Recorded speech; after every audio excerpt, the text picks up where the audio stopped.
දැන් හුඟක් දෙමව්පියෝ කියන කතාවක් තමයි ළමයි ඉතිහාසය සිංහල වගේ විෂයන් පාඩම් කරන්න. ඉතිහාසය සිංහල බුද්ධ ආගම වගේ විෂයන් පාඩම් කරන්න කැමති නැහැ.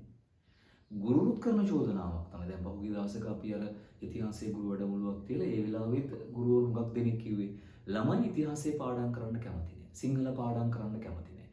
බුද්ධ ආගම පාඩම් කරන්න කැමති නැහැ. දැන් සමහර කතා කරන හුඟක් දෙමව්පියෝ කියනවා ගණන් විද්‍යාව ඉංග්‍රීසියට ලකුණු තියෙනවා. ඉතිහාසයට ලකුණු නැහැ. බුද්ධ ආගමට ලකුණු නැහැ. සිංහලවට ලකුණු අඩුයි සර්.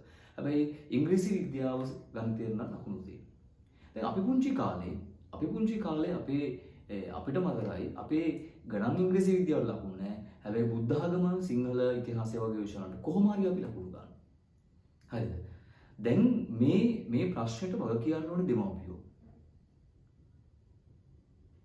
ඒකට හේතුව තමයි ළමයි කියවීමෙන් ඈත් වීම කියන්නේ. ඒ කියන්නේ ළමයි කියවන්නේ නැහැ, පාඩම් කරන්නේ නැහැ, පොත් කියවන්නේ නැහැ. ඒකට හේතුවක් තියෙනවා. දැන් පුංචි කාලේ ළමයි දැන් අපි පුංචි කාලේ නම් අපිට බත් කවනකොට කතන්දරයක් කියනවා. ඕටයිම්බර ගැන හරි, බාහසිංගේ කතාව හරි, එහෙම නැත්නම් දසමහයෝධය ගැන මොකක් හරි කතාවක් කියා අපිට බත් කවනවා. එතකොට අපි ඒ අම්මගේ හරි කිරි අම්මගේ හරි කට දිහා බලාගෙන ඉන්නවා. ඒක කියවනවා, කට අරිනවා, බත් කනවා. හරි. අපි රැට නිදාගන්න ගිහපුවාම ඔළුව අත ගාලා ඇඟිලි වලින් මොකක් හරි කතාවක් කියනවා. මොකක් හරි කවියක් හරි කතාවක් හරි කියනවා. අපි ඒක අහගෙන ඉන්නවා. සමහරට කට දිහා බලන් ඉන්නවා. ඒතකොට බයිනවා මොකද්ද ඔබ කට දිහා බලන්නේ බුදිය ගන්න කියලා. ඔන්න එතකොට අර කතාව අහගෙන ඒක රස විඳින්මින් තමයි අපි නිදාගන්නේ. හරි. දැන් අපි ඇඬුවොත් හරි මොකක් හරි ඒකට නලව ගන්නත් මොකක් හරි කතාවක් කියන්නේ.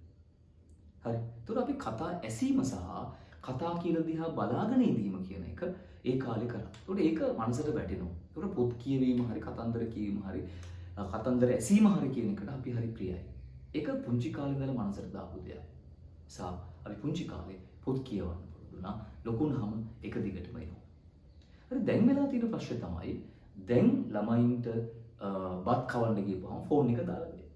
ළමයා කට අරගෙන බලන් ඉන්නවා බෙන්ටෙන් හරි මොකක් හරි එකක්. අර අම්මා හරි කවන කෙනා කටට ඔබාගෙන යනවා. ළමයා කාලේ ඉවරයි. ළමයා නිදාගන්න ගිහපුවමත් මොකක් හරි කාටුන් එකක් දාලා පොට්ටේ ගනින් තිබ්බහම ඒක දිහා බලාගෙන නිදාගන්න. ඊළඟට ඇඬපුවාම ටීවී එක හරි මොකක් හරි දාලා දෙනවා කාටුන් එකක්.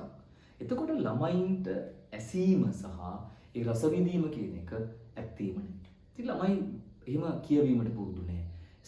ගණන් ඉංග්‍රීසි විද්‍යාව ලකුණු 80 ගන්න. ළමයි ඉතිහාසයේ සිංහල බුද්ධ ආගම වගේ විෂයන් වලට ලකුණු බොහෝම අඩුවෙන් ගන්න. ලකුණු 50 60 70 වගේ විෂයන් වලට ගන්න. ඒකට ප්‍රධානම හේතුව තමයි කීමට අකමැති. දැන් ඒකට මොනවා කරන්න දෙයක් නැහැ. මොකද අපි පුංචි කාලේ අපිට ඉගෙන ගැනීම සම්බන්ධයෙන් හෝ ඉගෙන ගන්න ඕන දේ සම්බන්ධයෙන් දෙමව්පියෝ කියලා දුන්නේ නැහැ. එම ඕමනාවක් තිබුණේ නැහැ. හැබැයි දැන් එහෙම නෙමෙයි. මේක ටිකක් තරගකාරී.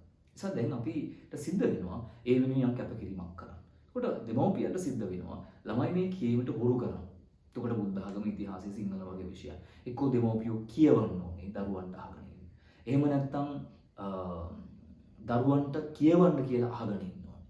එහෙම නැත්නම් මොකක් හරි ක්‍රමයකට මේක කියවීම සහ ඇසීම කියන එක හුරු කරන්න වෙනවා. ඒක පාසල ඇතුලේ විනාඩි 45න් මේ ඔක්කොම කරන්න බෑ.